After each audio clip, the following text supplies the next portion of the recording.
การระบบเนี่ย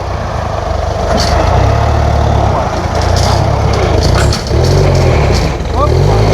ดูแม่เลยพ่อหลังต้องเล็กมันบ้านเล็กตึกเล็กครับ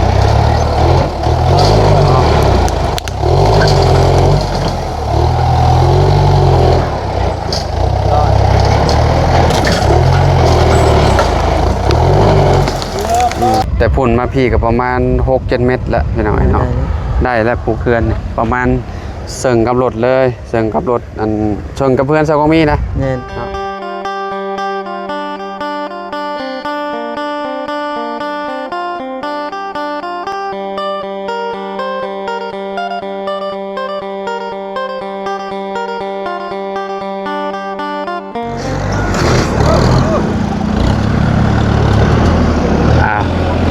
สบายดีและสวัสดีเด้อพ่อแม่พี่น้องเนาะ FC เบิร์ดสกูทุกคนเปิดภาพมาก็อยู่ที่นี่แหละดินดอนต้นหญ้าทาง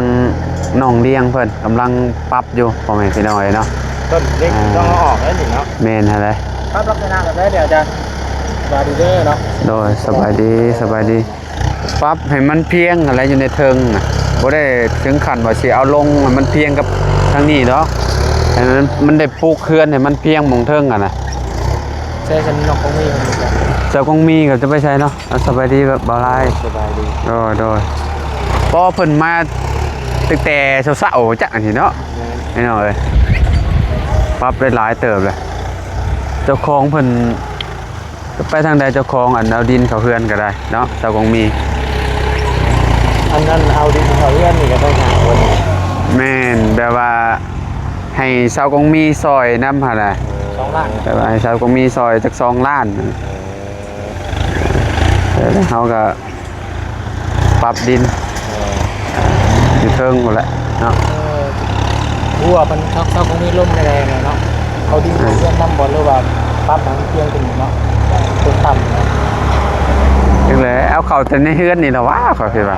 เอาเข่าแต่ในเฮือนนี่ดันเอาเข่าให้มันเต็มเลยก็อันนั้น คือว่าเอาลงนี่เพียงเลยโบ โอ้ลงให้เพียงใช้บ่ว่านนี่ยังอันนั้นเพิ่นมารอบเช้าแล้วก็ยังบ่ได้ล้มกันเลยเพิ่นก็มาปรับอันนี้เลยโอ้ตัวสิดันให้มันอันนั้นเลยบ่นี่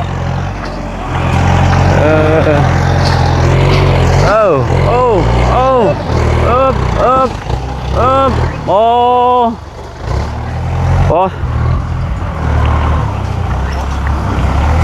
ต้องขูด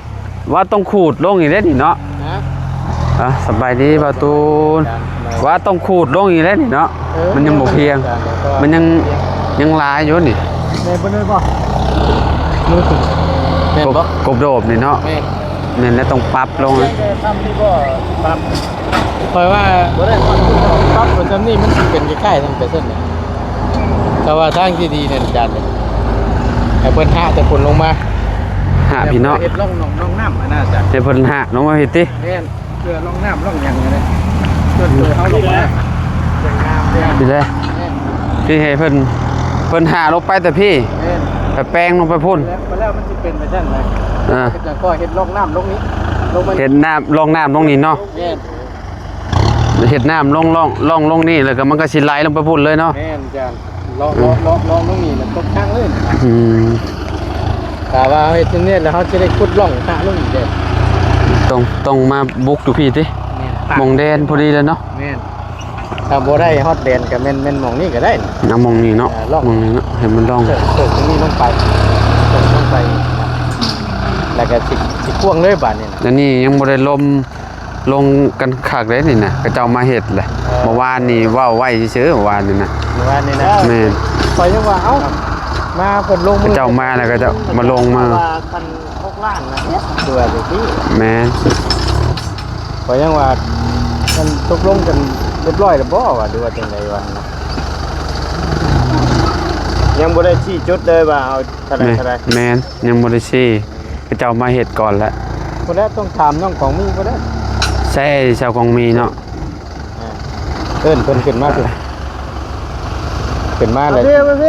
มาบอก ชาวกองมี ว่าลมเพิ่นไปฮอดไสเจไดเพิ่นซี่ มาพี่มาพี่มาพี่ แม่นขึ้นมาพี่ก่อนมาพี่ เบาดีได้ไปคนลมอันนี้น่ะ นี่นะ แม่นอันพ่อน้องเลี้ยงเด้อืมเฮายังบ่ได้ตกลงกันเลยเดี๋ยวอันว่าสิให้เพิ่นมาเฮ็ดอันแบบใดหั่นน่ะแม่แล้วก็ได้มาเจอเพิ่นเฮ็ดแบบนี้แล้วก็มีแต่สิบอกให้เพิ่นเฮ็ดเพิ่มให้พี่แหละมุมนี้บายดี ฮอดไสนี่อันนี้ก็บ่จักหรอก ยังบ่ฮู้ดอกอันนี้ก็ได้ต้องพ่อเจ้าเว้าแนวใดกับเพิ่นน่ะ ยังบ่ฮู้ ฮะ เอ้า ก็ไม่ได้ถามเพิ่น เอ้าบ่ฮู้เพิ่นปรับให้ฮอดไสนี่ จะทำคุณ บ่เว้านี่มองทางนี้ขึ้นมาฮอดพี่บ่ ไม่ให้เราป้าพรพี่น่ะ ฮอดพี่บ่บอกมาฮอดพี่บ่เฮ็ดทางน้ำเนาะไปพุ่น ได้อยู่ คือแบบนี้ซะ ได้อยู่เพราะว่าได้ ยันแบบว่ายันเฮ็ดแต่มองหันน่ะบ่ได้ดอกแบบนั้น บ่ เจ้าฮู้แล้วบ่ ฮะ บ่ในเฮาบอกว่าให้เราบ่เฮ็ดน่ะก็บ่ให้เราเฮ็ดบ่นี้แน่ เราบ่ให้เราป้าบ่นี้ ห้อยมันต้องปรับแล้วเฮ้ยพี่มาฮอดพี่ มันก่อนเลย อันนี้ เอามาว่าน้ำดัง น้ำเปล่ายังบ่ฮู้ซ้ำว่าปรับฮอดใช้อันรถมาปรับแหละพี่น้องเอ้ยเนาะ ยังบ่ได้คุยกันครับ ยังบ่ได้คุยกันได้เว้าไว้แต่เมื่อวานนี่แล้วว่ากันกระเจ้ามาแหละมาล้มกันว่ะ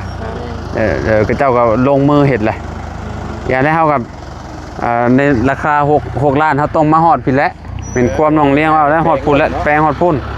ลงเบิดนะว่าง่ายๆแถวนั้นแปลนเบิดนะเอาแบบให้มันนั่นเบิดเลย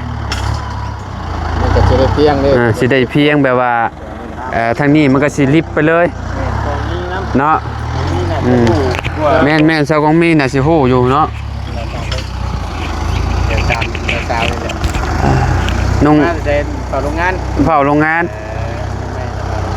ขับไปได้ เซากองมี บ่เป็นมาเติมก็ได้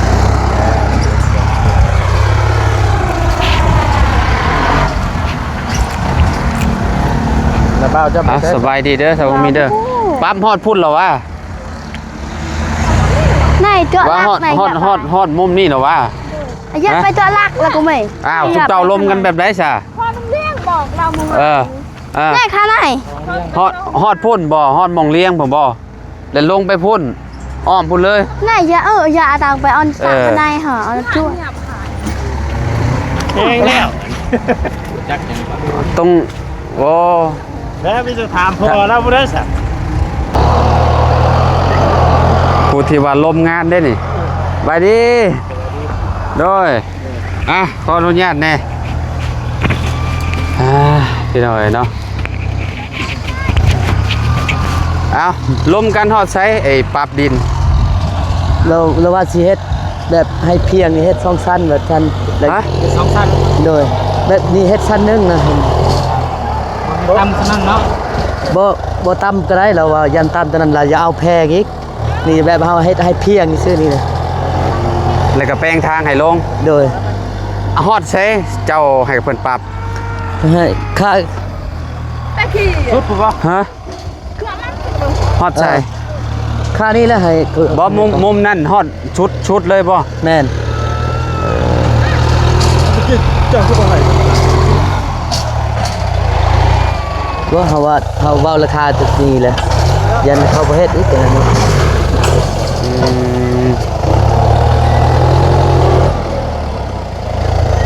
ปลูกเขื่อนติ ให้เราปรับแบบเตี้ยว่าสิเฮ็ดซ้ำนั่นแล้วยันเราอยากได้ราคาแพงอีกบ่ให้ทำนั้นมันคงเอาได้เนาะดินมันบ่มีบนยบบนอยู่นี่เด้อ ซ้ำใดสมมุติว่าปรับ สมมุติว่าปรับให้มันซ้ำกันหั่นน่ะ บ่ได้แล้วว่า บ่ บ่ได้ นะ บ่มีบ่อนไว้ดีเด้ บ่นะบ่ได้ให้ปรับถึงว่าขั้นให้ แม่น เพียงกันสำนั้นให้ผู้นี้ว่า ธรรมดา นี่มันเพียงเบิดแล้วก็ถือว่าโอเคแล้ว แม่นเฮ็ดแบบว่าได้ก็เบ็ดเฮ็ดช่องสั้นเลยเนาะ อืม สั้นนี่ยันลุมตัวนี้ สองชั้นก็เจ้าแปลงทางน้ำให้น้ำเลย เออ ทางน้ำน่ะเวลาอันนั้นแล้วก็ทางน้ำเราลงไปพุ่น เออ อืม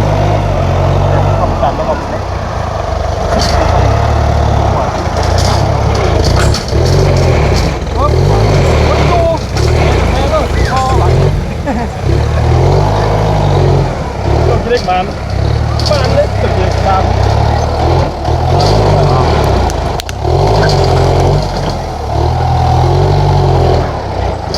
อ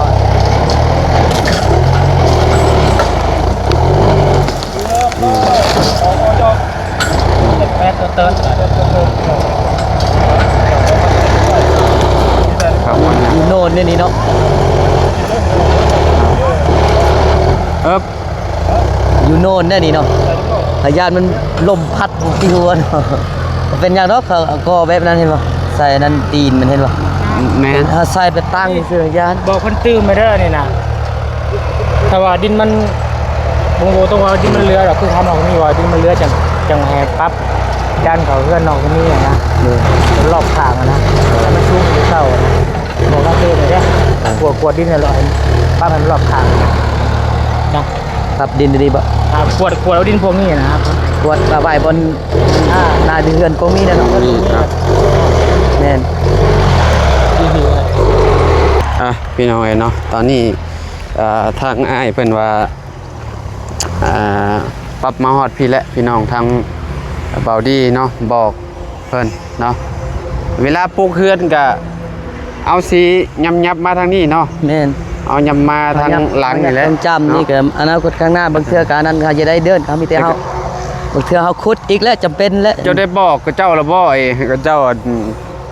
แปลงทางน้ำลงให้ในเวลานั้น จักเราลืมบ่ได้บอกเขา ฮะ เขาแม่บอกแต่คานี้ก็ แปลงทางน้ำลงน้ำได้ อืม อืม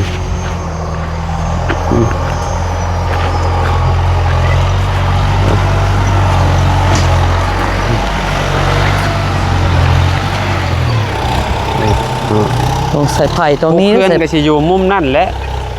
เนาะ แม่น มุม ตัวนี้ นี้ จะใส่ไผ่นะ วิทย์อยู่โตะนี่เอาเสิ่งๆกับเพื่อนงงมีนี่ก็ได้แหละพี่น้อยเนาะนี่พอดีเสิ่งกันเลยกับเพื่อนงงมีนี่เสิ่งกันมองมีเลยเอายับไปด้านหลังเนาะ แม่น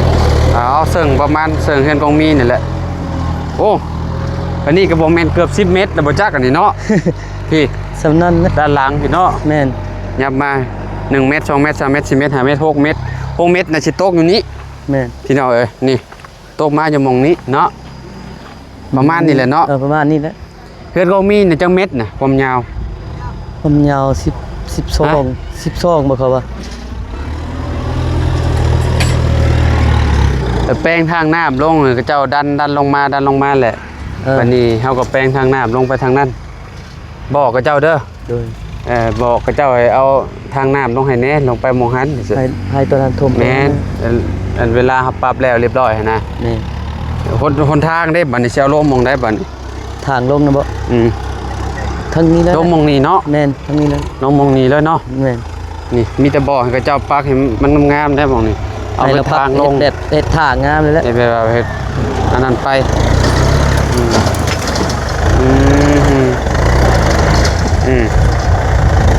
บ่ลงก็ได้อยู่ค่านี้ก็ได้ตัวนี้เนาะ เอาไว้น้ำมุมนั่นก็ได้เอาไว้ใกล้ๆอันบ่ต้องเอาลงไปลุ่มหั่นน่ะ เอาลงก็ได้บางเทื่อ ฮะ บางเทื่อธนาก็เอาพื้นเด้อต้องเขาตัดบางเทื่อเขาจูดเด้อ บ่ยากดอกเอาลงลุ่มก็ได้ เอาลงลุ่มใช่ ยันทึกใส่ไผ่นี่ว่าแม่น ก็ว่าเอาไว้น้ำมองนี่ก็ได้นี่เอาไว้อันแคบๆนี่บ่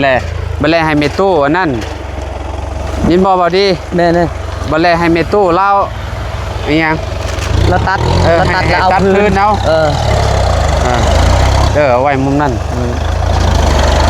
โอเค ยังตายมันสบายเวลาเอาพื้นมาโตใหญ่นี่คนเทื่อ ปรับให้มันเป็นสองระดับเนาะให้มันมีบ่ได้ให้เพียงกันดอกพี่น้อยเนาะถ้าเพียงกันนี่บ่ฮู้ว่า สิราคาเท่าใดแหละเนาะอันนี้มาเพียงสำหรับสาวกองมีหั่นน่ะ เราได้แก่เฮ็ดแบบตัวนี้สันลุ่มตัวนี้สันเทิง แม่นแบบว่าเพื่อนสองสั้นเนาะว่าง่ายๆปรับให้มันเพียงดันลงมาแต่พุ่นแล้วให้มันเพียงแต่พุ่นแล้วปรับลงมาเนาะแต่ตอนนี้ก็เริ่มสิเพียงแล้วแหละพี่น้องเอ้ยเนาะใกล้สิปลูกเฮือนได้แล้วสำนีก็ได้เนาะบ่ดีเนาะ โดย ปรับให้มันงามกว่าเก่าก็ถือว่าโอเคแล้วอยู่ได้แล้วเนาะแต่พอแห้งก็อย่าเข้าดินอยู่เฮือนนั่นแหละพอแห้งสาเนาะเข้าบ่ถึง แต่พุ่นมาพี่ก็ประมาณ 6-7 เมตรละพี่น้อยเนาะได้แล้วปลูกเฮือนประมาณเสิ่งกับรถเลยเสิ่งกับรถอันชนกับเพื่อนซะก็มีนะ แม่น เนาะด้านหลังนี่ มีแต่ให้เพิ่นปรับงามๆเลยปรับทางน้ำลงพร้อมเลยปรับทางน้ำลงมันไปพุ่น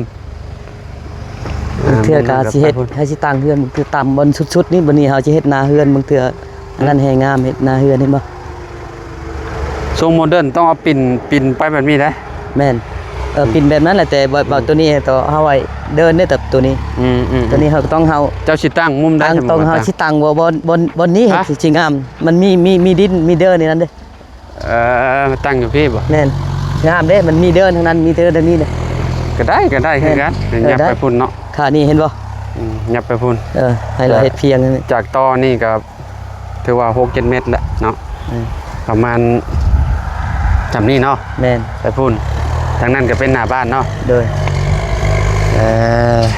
ดีใจกับน้องเลี้ยงเพิ่นเนาะพ่อแม่พี่น้องเอ้ยเนาะปรับมีแต่บนได้บ่มูบ่งามเจ้าก็เบิ่งเอาแหละเด้อ โดย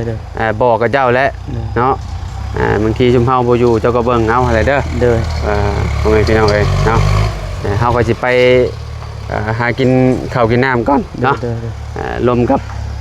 เบาดีเพิ่นแล้วแหละพี่น้องปรับให้เพิ่นปรับฮอดพุ่นแล้วเนาะ ตัว บอ นี้ กเพิ่น ก็ แหละ สิให้เขาเสลยมาพี่แบบเฮ็ดแบบนั้นเห็นบ่ตัวนี้เฮ็ดแบบ นี่มันแบบใดมันงามกับเบิ่งเอาหั่นแหละ แม่น เนาะแต่มุมนั้นก็ให้กวดหั่นแหละเบิดเลยเท่านั้นเนาะ กดจำแดนกดไปพุ่นเลย แม่นเนาะพอเฮือนเซาคงมีเป็นหยังก็มันยังหักมันยัง อันนั้ แต น ก ขานมันแตกซองขานแตก คานแตก เออ บ่เป็นหยังดอกคานมันซื่อๆเนาะ ขาน ไปชายจะลืมบอกกับเจ้าได้ โดย